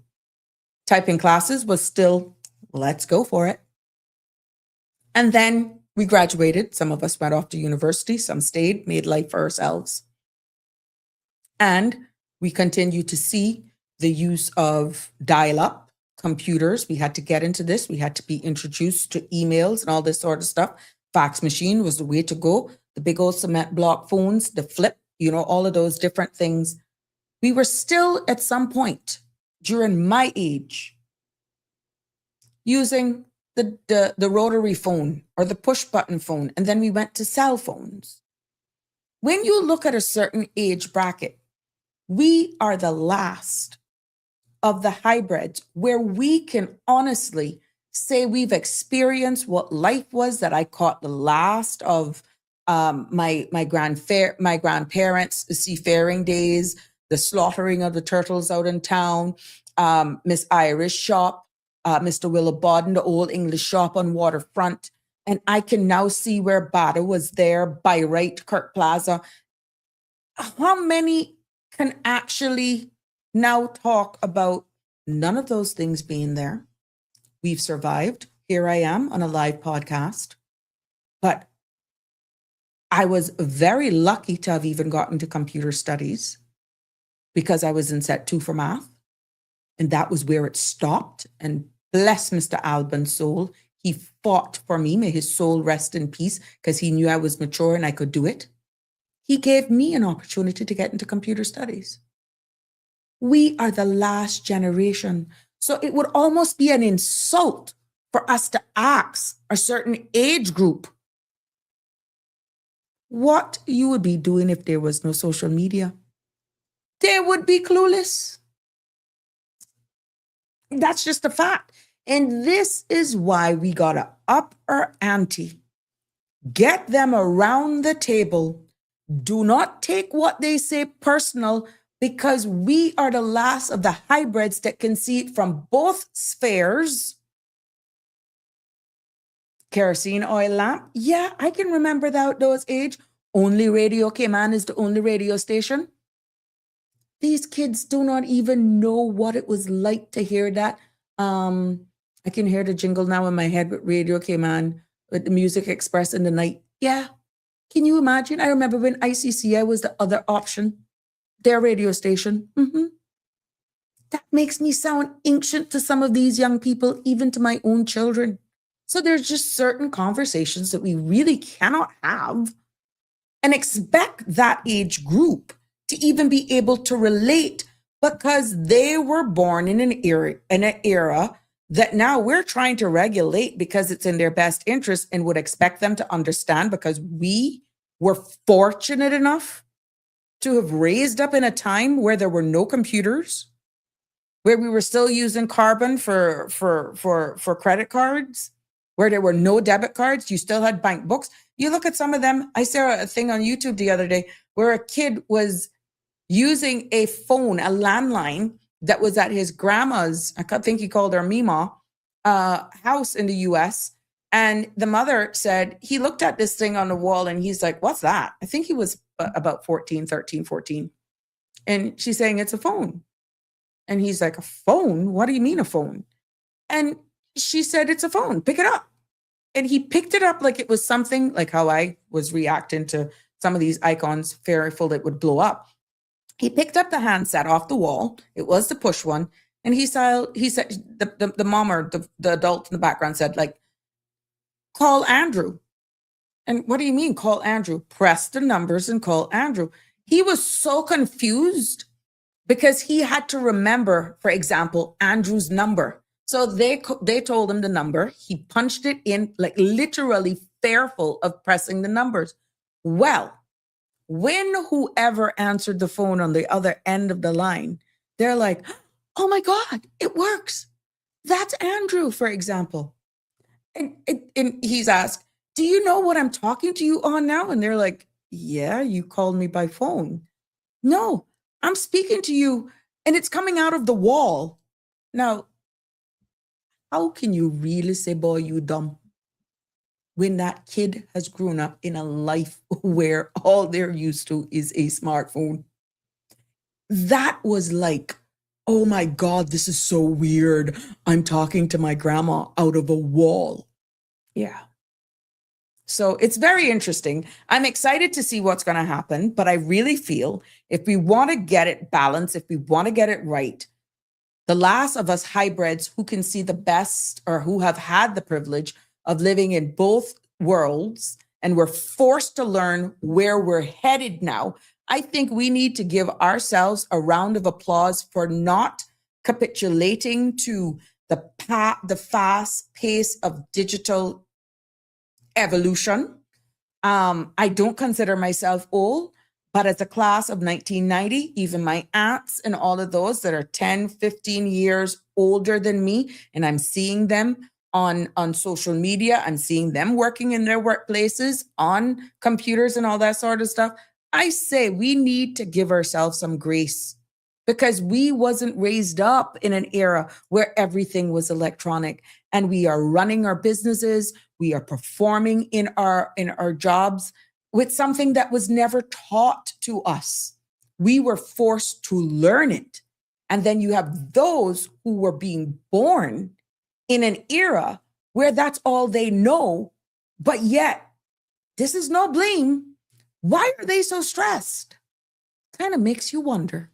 And this is by no means pointing any fingers at them. I have 2 children of my own, and I'm still trying to figure it out. Why are y'all so stressed? This is not bashing.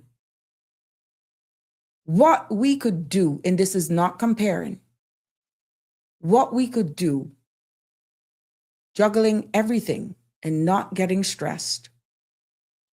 Where have we gotten wrong? Where have something not connecting?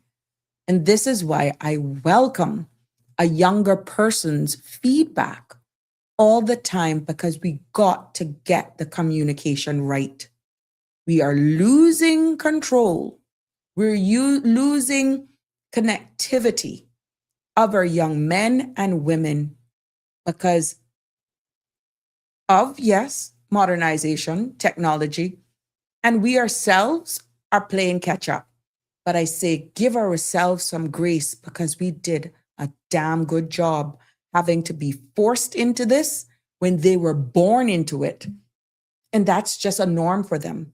So I think a lot of the clashing that are coming together is because we're not identifying that we're the last generation of hybrids that can actually share what I shared with you in real time and still be relevant today. And I don't think we give ourselves enough credit. Connie is saying, what the need to do is ask for is, that is what they can't have two profiles. Oh, okay, you're talking about the accounts. Wake up, Cayman Islands. The social media companies need to be the ones who force the ban. Here in the United Kingdom, the children are banned from purchasing energy drinks and vapes. All shops enforce that. Andrew is also weighing in and saying, we made and create fun things to do without cell phones. Xbox, Facebook, good, clean fun. Football, riding, seas, waves. Yeah, that's true. I can remember doing that in Cayman Brat, picking up a lot of sea eggs too. More personal interaction is what we did. Changing times have created a big paradigm shift with how we live and interact. Cell phone with face-to-face when we just had airmail and send letters to our loved ones and wait 2 weeks for a response. Remember pen pals back in the day? Wake up, the Cayman Islands is saying it's not really the device, it's what's on it. You are quite right. And what they're subscribing to. It's very interesting how we're going to evolve though. But to be honest with you, when you look at both sides of the coin, you can't ask somebody something if they can't relate to anything else otherwise. And it's going to take a lot of patience. It's going to take a lot of understanding. It's going to take a lot of cool heads and the ability to see from both sides. And at some point in time, there is still a level of responsibility, the right thing to do, and not just let it fall along the wayside. Because I know some may actually question me because I ask, and sometimes I even listen to my own son. I'm stressed out, yo. I just can't take this. And I'm like, talk to me. And deep down within me, when they explain to me what's going on, I'm like, but have you looked at it from this perspective? While in the back, the other engines are saying, why are you stressed though? Why should that put so much stress? Again, I can't beat him up for what he don't know. It's not until I break it down and I say, well, look from this perspective. Look at it from this angle. But then that's a willingness to hear me out from a different perspective. Not all are built the same. I still say I am blessed for having raised two young men. I am blessed, respectful, and they still hear me out, even if they want to say, scuff me every now and again. Some way, somehow, they always come around and they're like, okay, I can understand why you see it that way or why you would say it that way. But I'm still blessed with them being able to still speak to me on a level, and I still allow myself to hear them out. Mine, sometimes I feel like I can strangle them, but then I gotta say, look, you created them. You created them. Hear them out. Hear them out. Just see it from their side. But maybe not everybody has the amount of patience that I do. Andrew is weighing in and saying technology is good, but a mind is beautiful. A mind is a beautiful thing to waste. Read and learn more. But everything right now, Andrew, is at the speed of light. It's just, the thing is that I see often is that it appears as though certain age group, just how you key in like a Google search or whatever, search engine you use for certain things, that's how pretty much life should be. That's how quickly results should come. And I stand to be corrected. I stand to be corrected. But it looks as though it is heavily influenced by, yes, what is seen and what is shown on public display, which most of the times it's only the good side of what people want to show you that they make public. And that's people's business, what they want out there. But a lot of it is not real either. And it's causing some unnecessary pressures, unrealistic expectations. Now, mind you, some people make millions. They become millionaires by how they understand social media and how it works. They have followers, you have influencers now and all this sort of stuff. You have that conversation with a 70-year-old, 80-year-old person. What are you talking about, influencer? Child, what do you mean? What are you talking about? What do you mean? But he's only 13. How can they be a millionaire? Well, you see on social media, and you got to break that down. But he never hit a day of work in his life. Oh, yes, he has, but it's all on the digital platform. What do you mean digital platform? Sitting in the front of the computer? Yeah. That's the speed in which we're living. And not everybody gets to that level with the amount of followers, willing to put in the type of work, dedication, or just strike it easy with even the content that people are now subscribing to and become a millionaire or create some kind of app that can make you a millionaire. Just like that, we're having more persons under 25, under 30, becoming millionaires just by the creation of apps than we've ever seen in our lifetime before. Some have never even put a foot in university or college. But because of the technical era, obviously, they're understanding the digital space. A lot of them are fast tracking what some of us have used all of our lifetime to make an income, to work for other people that we will probably never have. I'm seeing friends who have young children that are trying to say, having a hard time saying, look, focus on school because, this is what it is. And their feedback is, no, there's a possibility I could just drop out. Or, I just want this over. I want to come out and start my own business. I want to do this. I want to do that. And I was like, well, how are you going to understand the basic concept of starting your own business if you don't have the necessary qualifications to do it? No, I can do it. Good evening, caller. You're live on Sabrina Speaks with 3 minutes to go. Okay, man. Yeah, if we could go by, it would be hard to have that conversation with the generation of today because they didn't grow up when we grew up. I remember the last Balaban New Indian, and it was in Kirk Market, the Kirk parking lot there, where the old CIBC, Barclays CIBC building is. Yeah. Or Caribbean, and like, I remember where Marner's Cove was up at Prospect there, at being able to get from there down into Georgetown within less than 15 minutes. Right. Those are the things you remember, and you have the memories of them. And every year I go by and I have CDs of Ivan. I have photos on CDs, and I go by and I look at the places that were damaged. Full Island was, and now I look at what is there, and the change is so different. But yeah, we grew up with rotary phones, and it was a good thing. You waited for Radio Cayman so that thing to come on on a Saturday night, and you were happy it went till 12 o'clock. And then you listened to Radio RJR, and you were all on your porch, and your fans were going, and you were happy. And it was a different era, and one that I was blessed to be able to live and see the changes and see where we've come. But the internet can be a wonderful thing, but it can be a dangerous, horrible place. So I don't know how they're going to police it, but I just want to end with this. I have another video I'm going to send you about Cuba, and I'll call Friday if I'm around. to talk about it if you have an open mic. No, what we're going to do for the remainder of the time, unless I have guests, we will have, I honestly just prepare talking notes anyhow, because I have to have content for 2 hours. But at any point in time, even if it's labeled a specific topic, I'm using the next 2 weeks pretty much as open mic. I'll stop mid-show. I know some people are saying, well, I'm tuning in to hear about this. Why would you do that? So, but yeah, you know, I have to have content. And if no one calls in, I have to have something to talk about. So yeah, I'll always have something to talk about unless somebody calls that's in. Good.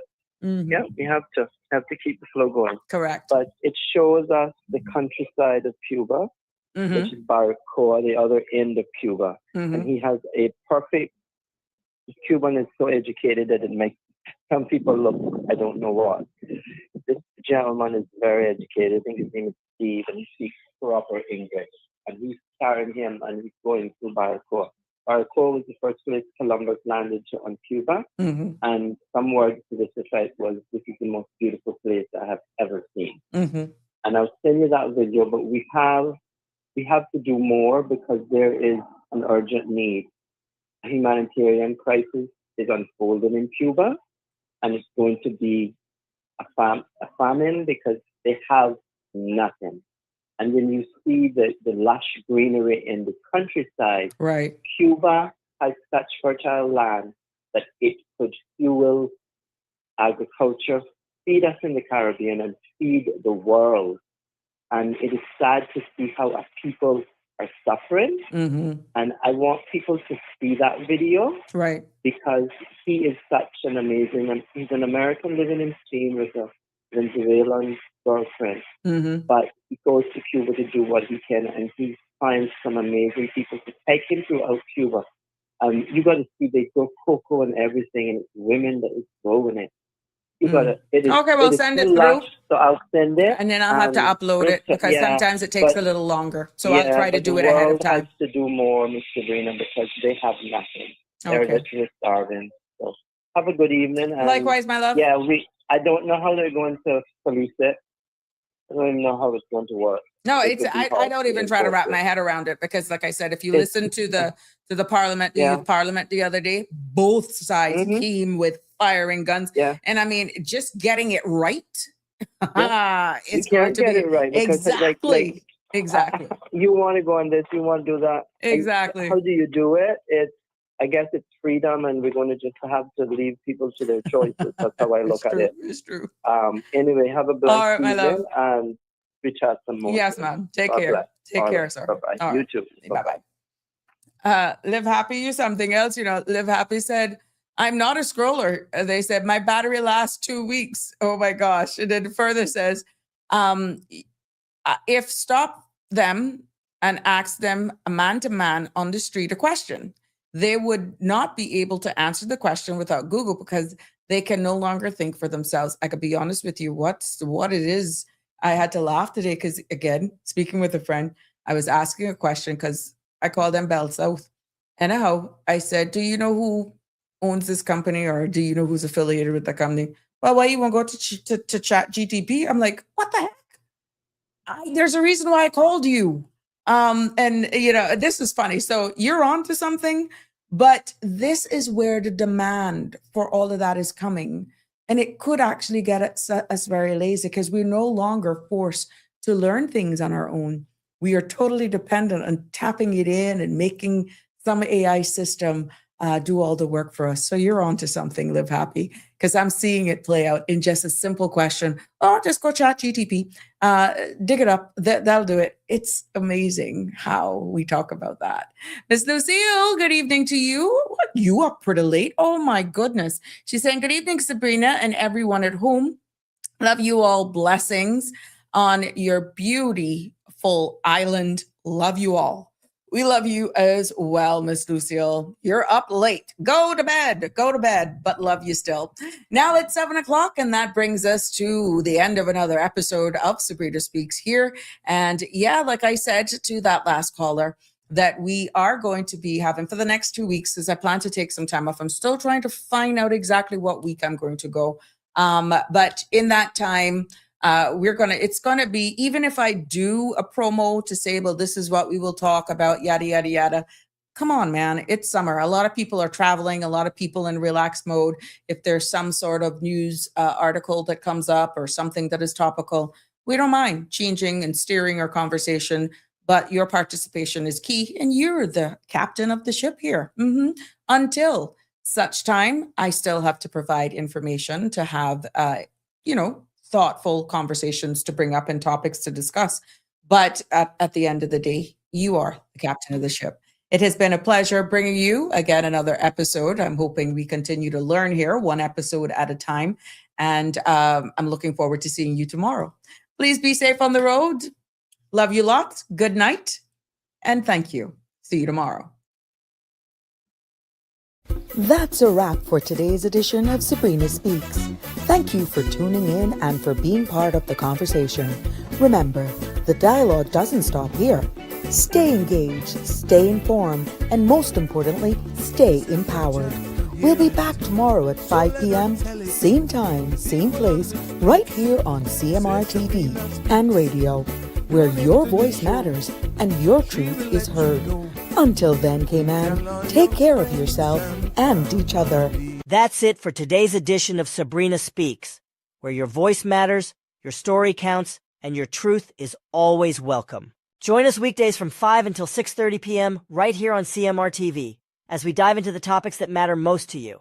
Catch the show live or on demand at cmrtv.com. And don't forget to follow us on Facebook, YouTube, and Instagram so you never miss a moment. Until next time, stay informed, stay engaged, and always speak your truth.